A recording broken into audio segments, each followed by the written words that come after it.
നല്ല തിക്ക് ഗ്രേവിയോട് കൂടിയുള്ള ചെമ്മീൻ കറിയാണ് ഇന്നുണ്ടാക്കുന്നത്. ഇത് ചപ്പാത്തി, ചോറ്, അപ്പം എല്ലാത്തിൻ്റെയും കൂടെ കഴിക്കാൻ പറ്റിയ നല്ലൊരു കറിയാണ്. നമസ്കാരം.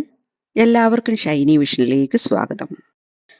നല്ലൊരു ചെമ്മീൻ കറി ഉണ്ടാക്കാൻ വേണ്ടി 1 കിലോ ചെമ്മീൻ തൊലിയൊക്കെ കളഞ്ഞ് കഴുകി വൃത്തിയാക്കി എടുത്തിട്ടുണ്ട്. ഇനി ഇതിലേക്ക് വേണ്ടുന്ന ഒരു മസാല തയ്യാറാക്കിയെടുക്കാം. അതിനായി 15 അല്ലി വെളുത്തുള്ളി എടുത്തിട്ടുണ്ട്. ഇത് ചെറിയ സൈസ് വെളുത്തുള്ളി ആയതുകൊണ്ട് 15 അല്ലി എടുത്തത്. വലുതാണെങ്കിൽ ഇത്ര എടുക്കേണ്ട ആവശ്യമില്ല.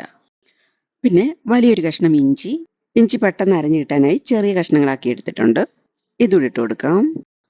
പിന്നെ 1 ടീസ്പൂൺ ചെറിയ ജീരകം, 1/2 ടീസ്പൂൺ കുരുമുളക് പൊടി, 1/4 ടീസ്പൂൺ പെരിഞ്ജീരകം, 5-6 ചെറിയുള്ളി, പിന്നെ ഇതിൻ്റെ കൂടെ 1/4 ടീസ്പൂൺ മഞ്ഞൾപ്പൊടിയും കൂടെ ചേർത്ത് നന്നായിട്ട് അരച്ചെടുക്കാം.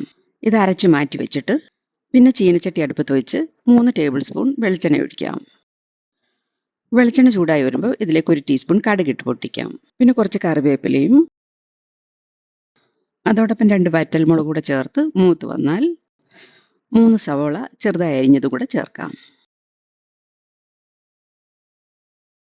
പിന്നെ ഈ ഉള്ളിക്ക് ആവശ്യമായ ഉപ്പൂടെ ചേർത്ത് വഴറ്റാം. ഉള്ളി വഴറ്റുമ്പം തീ കുറച്ച് വെച്ച് വഴറ്റാം. ഉള്ളി വഴണ്ടി വരുമ്പോഴേക്കും ഇതിലേക്ക് ആവശ്യമായ മസാലപ്പൊടികൾ എടുത്തു വെക്കാം. 1/2 ടീസ്പൂൺ മുളക് പൊടി, 1/4 ടീസ്പൂൺ മഞ്ഞൾപ്പൊടി, 1 ടീസ്പൂൺ മല്ലിപ്പൊടി, ഇതെല്ലാം കൂടെ എടുത്ത് മാറ്റി വെക്കാം. ഇപ്പോൾ ഉള്ളി വഴണ്ട് കളർ മാറാൻ തുടങ്ങിയിട്ടുണ്ട്. ഇനി ഇതിലോട്ട് ഈ അരച്ചു വെച്ചിരിക്കുന്ന മസാലയും കൂടെ ചേർക്കാം. പിന്നെ തീ കുറച്ച് വെച്ച് ഈ വെളുത്തുള്ളിയുടെ ഇഞ്ചിയുടെ എല്ലാം പച്ചമണം മാറുന്നവരെ ഇളക്കി കൊടുക്കാം. ഈ മസാലയുടെ പച്ചമണമൊക്കെ മാറി വരാനായി ഒരു 5-6 മിനിറ്റെങ്കിലും എടുക്കും. എന്നിട്ട് മാത്രമേ നേരത്തെ എടുത്തു വെച്ചിരിക്കുന്ന പൊടിവർഗ്ഗങ്ങൾ ഇട്ട് കൊടുക്കാവൂ. ഇപ്പം വെളുത്തുള്ളി ഇഞ്ചിയുടെ പച്ചമണമൊക്കെ മാറിയിട്ടുണ്ട്. ഇനി ഈ പൊടിവർഗ്ഗങ്ങൾ ഇട്ട് കൊടുത്ത് ഇനി ഇതെല്ലാം കൂടെ ഒന്ന് മൂപ്പിക്കാം. ഈ മസാല ചീനച്ചട്ടിയുടെ അടിയിൽ പിടിക്കാതിരിക്കാൻ കുറച്ചുകൂടെ വെളിച്ചെണ്ണ ഒഴിച്ചു കൊടുക്കാം. ഇതിൽ ഞാൻ മാക്സിമം എണ്ണ കുറച്ചാണ് ചെയ്യുന്നത്. ഇപ്പം ഈ മസാലകളെല്ലാം മൂത്ത് വന്നിട്ടുണ്ട്. ഇനി ചെറുതായി അരിഞ്ഞു വെച്ചിരിക്കുന്ന 3 മീഡിയം സൈസ് വലുപ്പമുള്ള തക്കാളിയും കൂടെ ചേർത്ത് വഴറ്റാം.